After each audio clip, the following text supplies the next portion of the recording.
अतिशय महत्त्वाचं आणि लोडेड असं हे सगळं आता आईचं बोलणं झालं. तर यानंतर आपण पुढच्या पार्टकडे वळूया. एक छोटासा भाग आहे पण इंटरेस्टिंग आहे, थोडासा एंटरटेनिंग पण आहे, आणि तो झाला की आपला मुख्य जो कार्यक्रम आहे मुलाखतीचा, तिकडे आपण जाणार आहोत. हा जो प्रश्न आहे सध्याचा काय ट्रेंड आहे, हा प्रश्न माझे मित्रमैत्रिणी कोणीही मला, मी कोणालाही भेटलो आणि म्हणलं की मी अनुरूपचं काम करतो, की ते विचारतात. अनुरूपचे मेंबर्सचे पालक हे सगळे हा प्रश्न विचारतात की काय हो सध्या म्हणजे काय, मुलांना काय आवडतं, काय सध्याचा ट्रेंड काय आहे. अगदी प्रत्येक विचारला जाणारा प्रश्न. सो आम्ही असं ठरवलं की आपल्याकडे भरपूर सारा डेटा आहे, इतके हजार मेंबर्स आहेत, त्यांचे भरपूर हजार पालक आहेत, असे एकूण लाखो लोक आहेत की जे अनुरूपचा डेटाबेस बघतात, अनुरूपचा ॲप वेबसाईट वापरतात. तर खरंच ट्रेंड काय आहे हे आपण बघूया. राहू देत. तर हा ट्रेंड बघूयात काय हे बघण्यासाठी आम्ही सुरुवात केली आणि आम्ही असं ठरवलं की हे प्रकाशितही करूयात, काय काय ट्रेंड आहे, काय काय पद्धतीने, हे जे सगळ्यांच्या मनातले प्रश्न आहेत त्याची उत्तरही देऊयात. आणि मग यावरती काम गेले जवळपास 1.5 महिना चालू होतं. भरपूर सारा डेटा कंपाईल आम्ही केला आणि काही रंजक गोष्टी त्याच्यामधून बाहेर आल्या.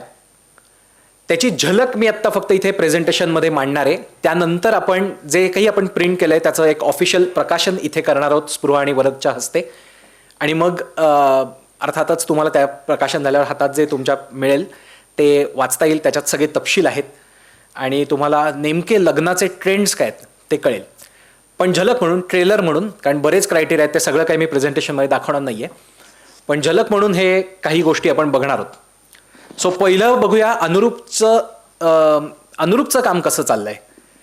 2 वर्षांची तुलना आम्ही केलेली आहे, 2020 आणि 2021, गेली 2 वर्ष, आणि हे सातत्याने दरवर्षी करायचं आहे, म्हणजे एक ट्रेंड आपल्याला लक्षात येतो, कल लक्षात येतो. तर पहिलं बघूया अनुरूपची यशोगाथा, की काय काय घडलं गेल्या 2 वर्षात आणि काय नेमका ट्रेंड आहे. त्यातली सगळ्यात पहिली महत्त्वाची गोष्ट, किती लग्न जमली. तर यंदा जास्त जमली 2020 पेक्षा 21 मध्ये. आणि किती टक्के जास्त जमली, तर तब्बल 94% लग्न जास्त जमली. आम्ही याकडे बघताना आश्चर्यचकित झालो होतो की अच्छा एवढी जास्त लग्न जमली यावर्षी. सुरुवातीला वाटलं की कोविडचा इम्पॅक्ट असावा, 2020 मध्ये कोविड आहे, 21 मध्ये जास्त नॅचरली लग्न जमली. पण खरं तर तसं नाही आहे, कारण 2021 मध्ये तर सेकंड वेव्ह आली होती, जास्त भयानक. सगळेच आपण त्यातून गेलो एक समाज म्हणून सुद्धा, आणि भीतीचं वातावरण होतं अनेक महिने मधलं काही काळ. त्यामुळे फक्त कोविडचा परिणाम हा नाही आहे, खरोखरच जास्त एफिशियंटली काम झालं. अर्थात लोकांचाही कल बदलला की आता लग्न ठरवलं पाहिजे, त्यामुळे हे पुढे गेलं आणि 94% जास्त, म्हणजे जवळपास दुप्पट लग्न आपली 2021 मध्ये जमली.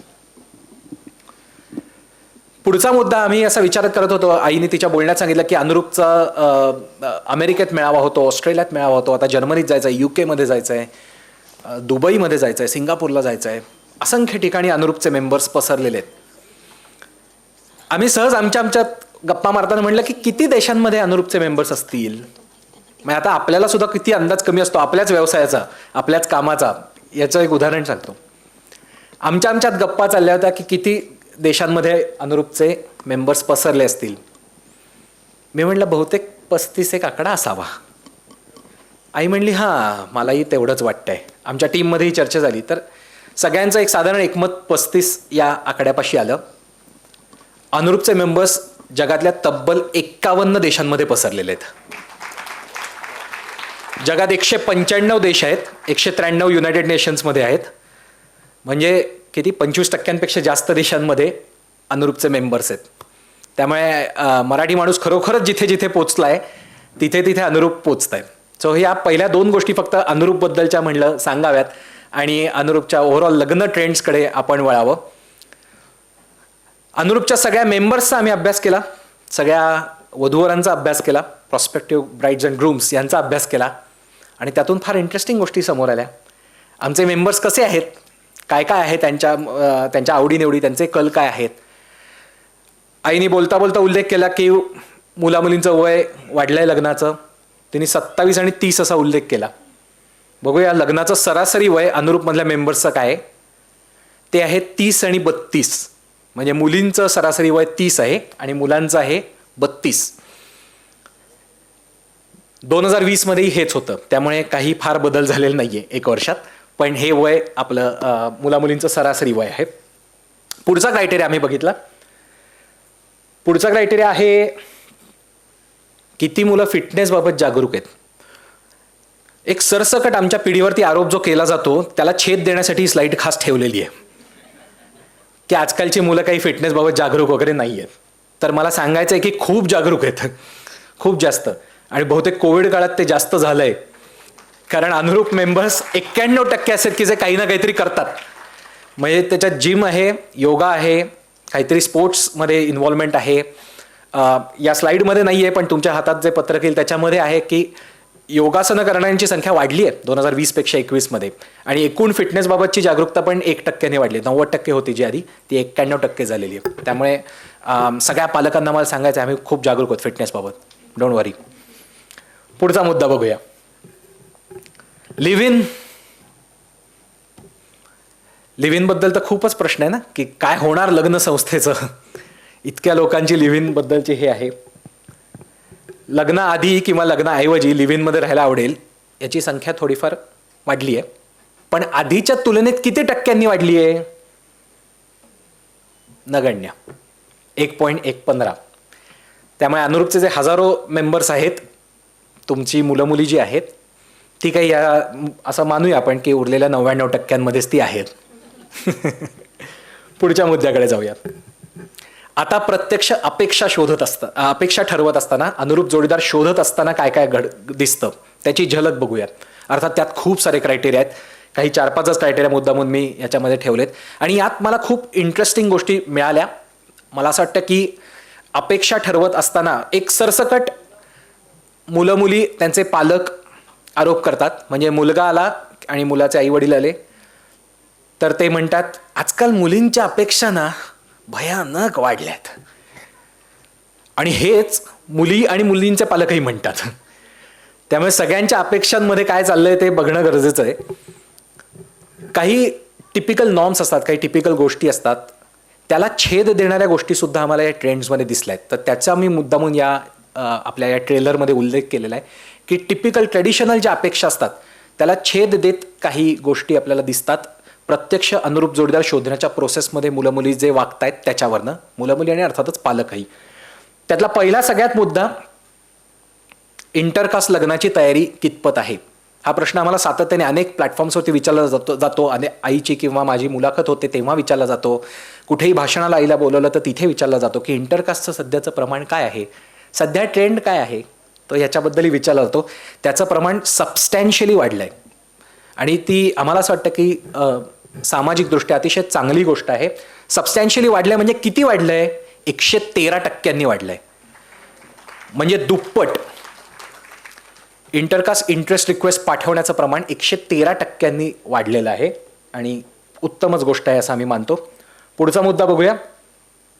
मुलीचा पगार मुलापेक्षा जास्त असून एकमेकांना इंटरेस्ट पाठवणं.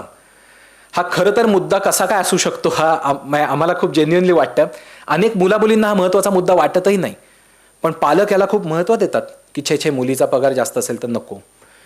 खरं तर हे जेंडर रोल्सच्या चष्म्यातनं बघणं कमीच व्हायला पाहिजे आणि ते निदान आपल्या डेटाबेसमध्ये तरी कमी झाल्याचं दिसतंय. कारण इंटरेस्ट पाठवण्याचं प्रमाण वाढलं आहे जरी पगार जास्त असला तरी. आणि 107% वाढे म्हणजे पुन्हा दुप्पट जास्त इंटरेस्ट रिक्वेस्ट जास्त पगार असलेल्या मुलींनाही पाठवले गेलेत. अतिशय आश्वासक आणि अतिशय चांगलं हे लक्षण आहे आणि त्याकडे तितकं पॉझिटिव्हलीच बघितलं गेलं पाहिजे.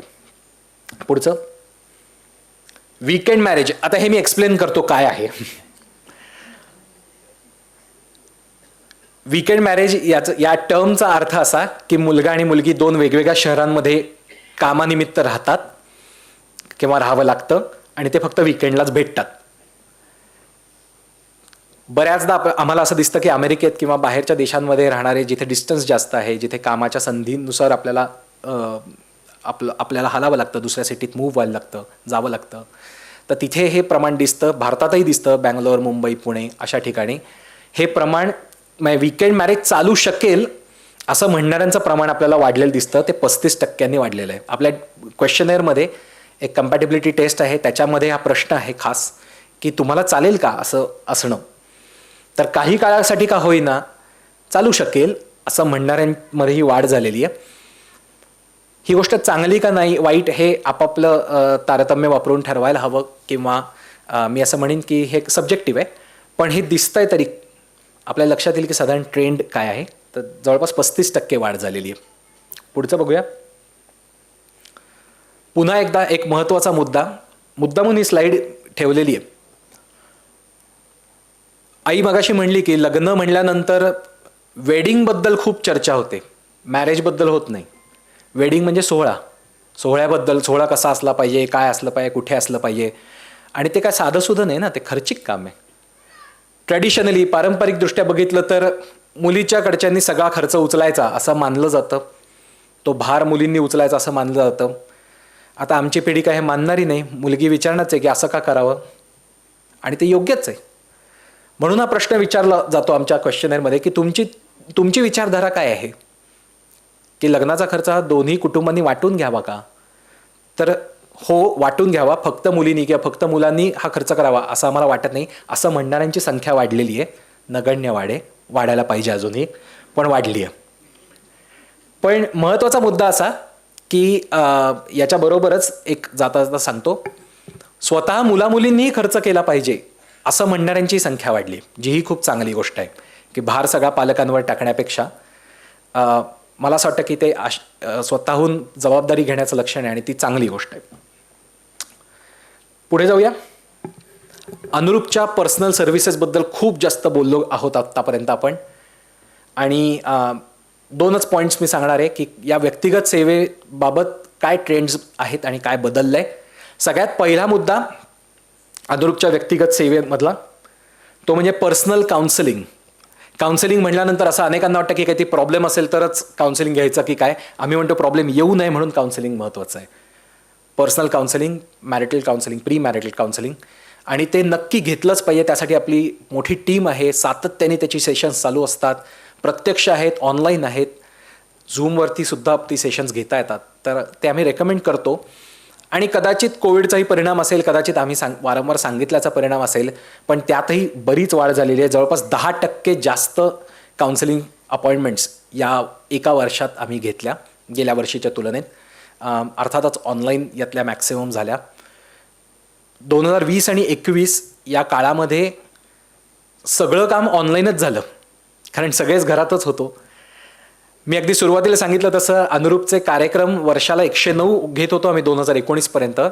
पूर्ण कोविड काळातही आम्ही 120 कार्यक्रम घेतले, सगळे ऑनलाईन, आणि यालाही तुडुंब प्रतिसाद कायमच मिळत गेला. तसंच हे पर्सनल काउन्सिलिंगचं सुद्धा उदाहरण की जेव्हा 10% जास्त काउन्सिलिंग घेतलं गेलं. या व्यतिरिक्त अनुरूपतर्फे एक गायडन्स सेशन प्रोव्हाइड केलं जातं. गायडन्स म्हणजे काय, तुम्ही सगळेजण या प्रोसेसमध्ये पहिल्यांदाच असता.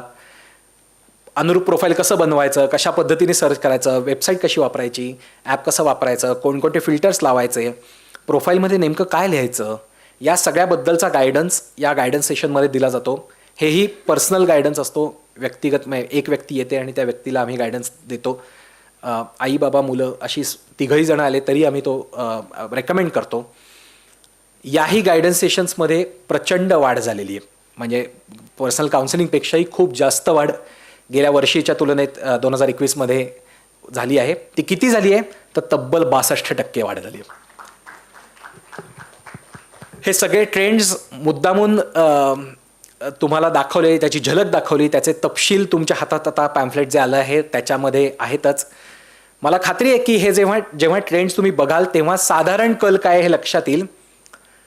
पण एक स्टार मार्क करून सूचनाही देतो, कंडिशन्स अप्लाय करत, जे आम्ही कायमच अनुरूपच्या पर्सनल काउन्सिलिंगमध्ये, गायडन्समध्ये, कार्यक्रमांमध्ये, मार्गदर्शनपर कार्यक्रमांमध्ये सांगतो. ते म्हणजे ट्रेंडवरती फार भर देऊन स्वतःचा सर्च करू नका. हे तुम्हाला माहिती म्हणून दिलेले आहेत की सध्या काय ट्रेंड आहे याचा विचार करूनच स्वतःचा पार्टनर शोधणं, स्वतःच्या मुलासाठी किंवा मुलीसाठी जेव्हा जावई किंवा सून शोधतात तेव्हा या सगळ्याचा खूप जास्त विचार करू नका, त्याचा बॅगेज कॅरी करू नका. मी असं म्हणतो की 100तली 99 लोक एखादी गोष्ट करत असतील, चुकीची किंवा बरोबर जे काय असेल ते, म्हणजे तो 99 हा कल झाला ना, हा ट्रेंड झाला, तरी आपल्याला एकच व्यक्ती हवी असते आणि ती अनुरूप असेल तर पुढचं सुरळीत होणार आहे. त्यामुळे याचं बॅगेज कॅरी करू नका. आपल्याला अनुरूप जोडी शोधायची आहे, ती नक्की शोधू. सो जे आपण हे सगळे सध्याचा काय ट्रेंड आहे हे एक पत्रक छापलेलं आहे, एक पुस्तिका छोटीशी छापलेली आहे, त्याचं एक ऑफिशियल प्रकाशन करूया. मी वरद आणि स्पृहाला विनंती करतो की त्यांनी स्टेजवरती यावं. तुमच्या हस्ते आपण ते लॉन्च करू आणि मग आपण तुमच्या मुलाखतीच्या कार्यक्रमाकडे वळूया. मी त्याबरोबर डॉक्टर गौरी कानिटकर म्हणजे माझी आई, हिलाही विनंती करतो. आणि हे सगळे डेटा कंपाईल करण्याची जी टीम आहे, याच्यामागे बरंच महिना दीड महिना काम चाललेलं आहे. तर त्या टीममधल्या ज्या दोघी जणी आहेत, ज्या प्रामुख्याने याच्यावरती काम करत होत्या, प्रतीक्षा गवळणी आणि सुवर्णा नेवे, या दोघींनाही म्हणतो की त्यांनी स्टेजवरती यावं विनंती करतो. तुमच्या हातातलं जे पत्रक आहे ते अतिशय सुंदर डिझाईन त्याचं आमचे नेहमीचे श्याम देशपांडे सर यांनी केलं आहे आणि विक्रम गोगावले यांनी अतिशय वेळेत ते छापून आमच्यापर्यंत पोहोचवलं.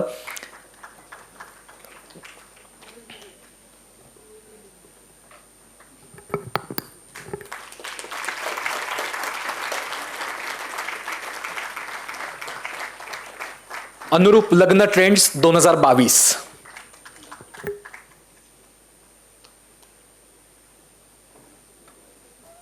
हे आता आपण दरवर्षी करणार आहोत आणि दरवर्षी असे नवनवीन गोष्टी आपल्यासमोर येत जातील आणि सध्याचा काय ट्रेंड आहे हे दरवर्षी मिळत राहील.